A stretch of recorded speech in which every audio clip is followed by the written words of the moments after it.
ने पूज्य गुरुदेव जी से कहा, गर्गाचार्य जी से, गुरुदेव आप गोकुल में चले जाइए, हमारे 2 बालक हैं। नंद बाबा को पता न चल पाए, किसी को पता नहीं चल पाए कि वो मेरे बालक हैं। आप उनका नामकरण करके आइए। गर्गाचार्य जी ने कहा, आप चिंता न करो। गर्गाचार्य जी अपनी मंडली को लेकर के चले हैं नामकरण करने के लिए। मथुरा से गोकुल नगरी में आए नंद बाबा ने गर्गाचार्य जी को देखा, स्वागत किया। बाबा आप आ गए हो, मेरे घर में 2 बेटे हैं। 1 वर्ष व्यतीत हो गई, हमने तो समझ ही नहीं पाया आनंद का समय कब बीत गया कि अपने छोरा को नामकरण भी ना कर पाए।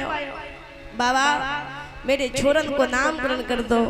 गर्गाचार्य जी ने कहा, कर तो दूं, लेकिन आप बड़ा नामकरण करवाओगे, हितू रिश्तेदारों को बुलाओगे? नहीं नहीं बाबा, जैसा आप कहोगे। बोले गौशाला में करवा दो। गौशाला में नामकरण हुआ तो नंद रानी ने और यशोदा ने, नंद रानी यशोदा मैया ने मन में विचार किया, या बाबा से नामकरण करवाऊं, पहले यहाँ की परीक्षा तो ले लूं। और परीक्षा लेवे के ताई रोहिणी को छोरा नंद रानी ने ले लियो, और नंद रानी को छोरा रोहिणी मैया ने ले लियो। गर्गाचार्य जी सामने समाधि लगा करके बैठ गए और सामने दोनों मैया। अब बताओ या कि मैया इतनी नटखट होगी, तब को छोरा कितना नटखट होगा। जाको बाप दारू पिएगो का बेटा छोड़ देगो, बेटा भी पिएगो। बाप खुल के पी रहा तो बेटा छुप छुप के पिएगो। जाको बाप अगर जुआ खेल रहा है तो बेटा भी खेलेगो, चाहे वो छुप के खेले पर खेलेगो जरूर। अगर बालक हो जाए तो बाप को सभी को कर्म बंद कर देना चाहिए, क्योंकि बेटा बिगड़ता है माँ बाप की करतूत देख करके, और बेटा सुधरता है अगर बाप बढ़िया होगा तो बाप की आंखों में ही डर जाएगा, सामने नहीं आएगा। और बाप अगर कुकर्म कर रहा होगा तो बेटा भी शुरू कर देगा, बोले तुम करते तो हम कहीं छोड़ दें, पहले तुम सुधरो फिर हम सुधरेंगे।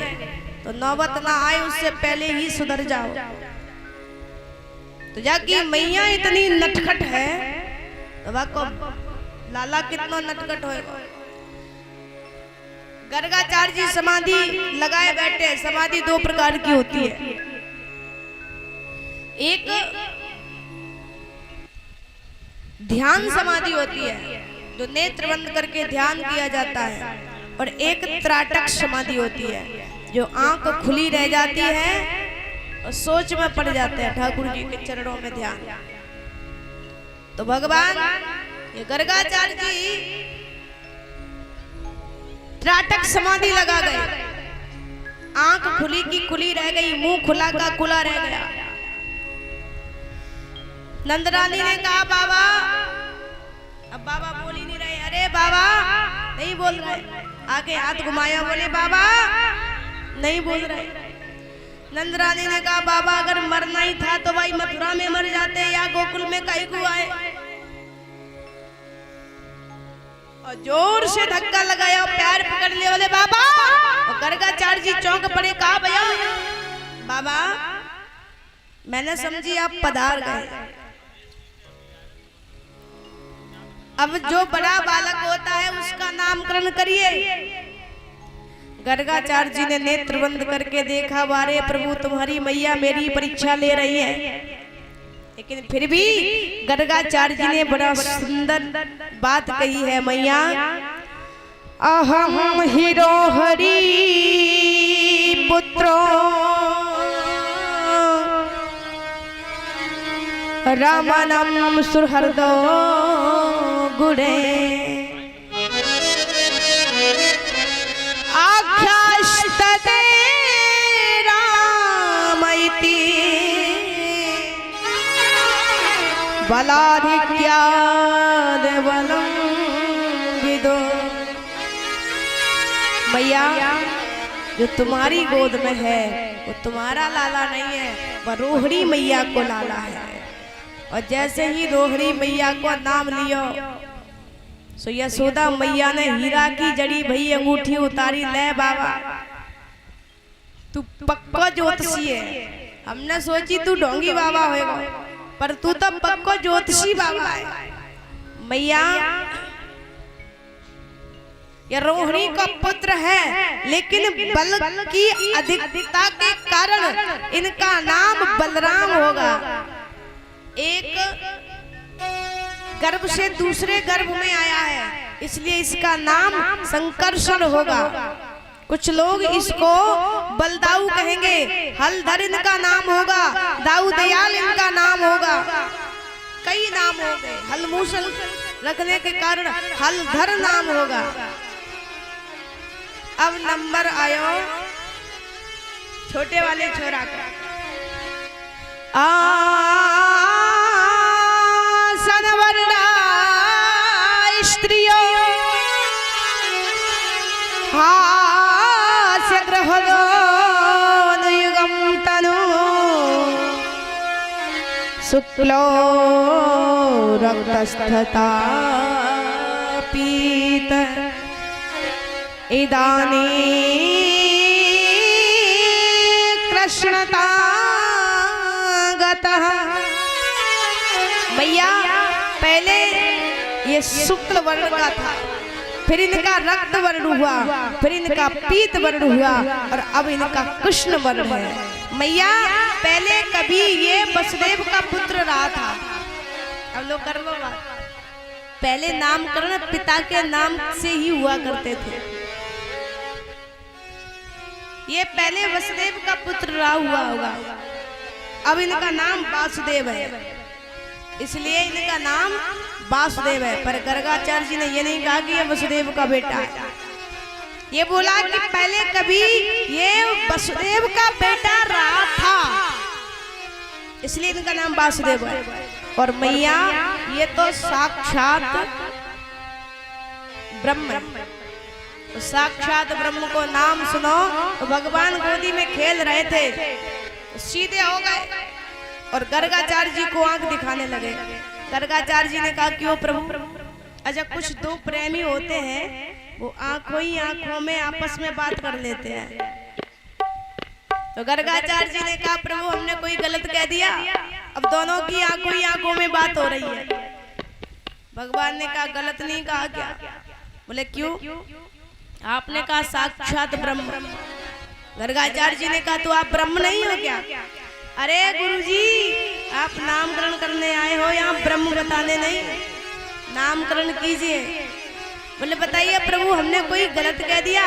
अरे गलत तो इसलिए कहा है कि अगर मैया को पता चलेगा ये ब्रह्म है, भगवान है, तो एक अलमारी में बिठा देगी, चाहे सर्दी हो, चाहे गर्मी हो, चाहे वर्षा हो, एक बाल्टी पानी में डुबो देगी, नहलाएगी, फिर बिठा देगी, एक अगरबत्ती लगाएगी, एक बतासो रख देगी। गुरुजी पूरा दिन भूखा मरना पड़ेगा। गुरुजी ने कहा फिर बात बदलना तो हम ब्राह्मणों के चिंता न करो, हम ब्राह्मण हैं ही ऐसे जो बात बदल देते हैं। एक बार एक गांव पूरा यादवों का था, उसमें एक घर पंडित जी का था। पंडित जी के बालक का नाम था संतोष, और संतोष यादवों के बालकों के साथ में खेलते थे। अब मित्रता हो गई, 4 यादवों के बालक, एक पंडित जी का बालक, 5 बालक एकत्रित हुए और 5 बालक खेलने जाते थे कि पंडित जी के बालक ने एक गधा देखा। गधा जानते हो, जिसको खच्चर बोलते हैं, अरे ईट फीट रोते हैं। पंडित जी के बालक ने गधा को कान पकड़ो और बैठ गए। यादव के बालकों से कहा तुम भी आ जाओ, उनको भी बिठा लिया। अब बेचारा पूरे दिन तो बोझा ढोवे, ईंट ढोवे, और शाम को छोड़ दियो बाको। तो बालकन ने परेशान किया, इतना भगायो मोटरसाइकिल समझ गए कि बेचारो गधा को राम नाम सत्य हो गया। बालकन ने अपने अपने घर कही, बोले पिताजी धोखे से गधा मारो गयो है। पिताजी गए पंडित जी के पास, मोरे मेरे छोरा पर गधा मर गयो, या को पश्चाताप का करने। तो पंडित जी ने देखी, पत्रा निकाल के बोले पक्षताप तो हो जाएगा, जितना बड़ो गधा तो उतना ही बड़ा सोने को गधा बना के पंडित जी को दान कर दो। अब पूरे गांव में एक ही पंडित जी है। अब ने कई बालकों के पिताजी ने कहा, पंडित जी गधा कोई 2-4 किलो का थोड़ी था कि खेत बेच के और गधा बनवा दिया जाए। अरे विशाल गधा, कहां तक सोना एकत्रित होगा? बोले तभी पक्षताप होगा। बालक गए घर पे, बालकों के पिताजी घर गए और डंडा उठाया, अपने अपने बालकों को मारने में लग गए। बालकन ने कहा कर रहे हो? बोले तूने गधा मार दिया। अरे पिताजी पूछ तो लेते, गधा हमने थोड़ी ही मारा। फिर अरे गधा को पकड़ने वाला पंडित जी का बालक, गधा पर बैठने वाला पंडित जी का बालक और गधा को भगाने वाला पंडित जी का बालक अब मर गया तो मेरा क्या दोष है? अब बालकों के पिताजी पुनः पंडित जी के पास गए। बोले पंडित जी ने कहा कुछ लाए हो? बोले सुन लो,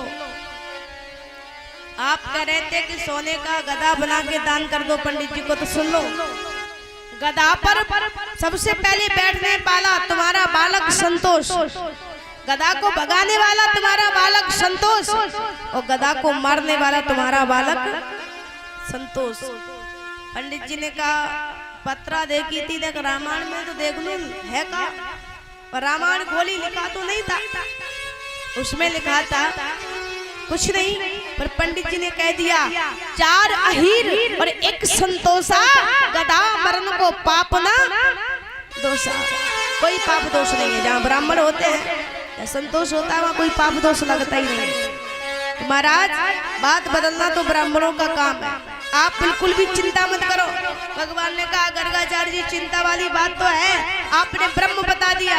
गर्गाचार्य जी ने कहा रुक जाओ मैया, ये तुम्हारा बालक साक्षात गुणों की खान है। मैया बोली हाय राम, जब तो मैं कहूँ कि मेरा छोटो सा लाला ब्रह्म कैसे है। नामकरण हुआ मैया, या को नाम कृष्ण होगा। बाबा ये बता मेरे छोरा को विवाह होगा कि नहीं? मैया या को विवाह 16,001 से 8 रानियां होंगी। मैया ने कहा तेरे की इतने विवाह, 100 छोरा इतने विवाह करेगा? बोले हाँ मैया। नामकरण हुआ, नामकरण करके गर्गाचार्य जी को बहुत धन दिया और गर्गाचार्य जी धन दे करके गरीबों में बांट देते हैं और पुनः मथुरा में चले जाते हैं।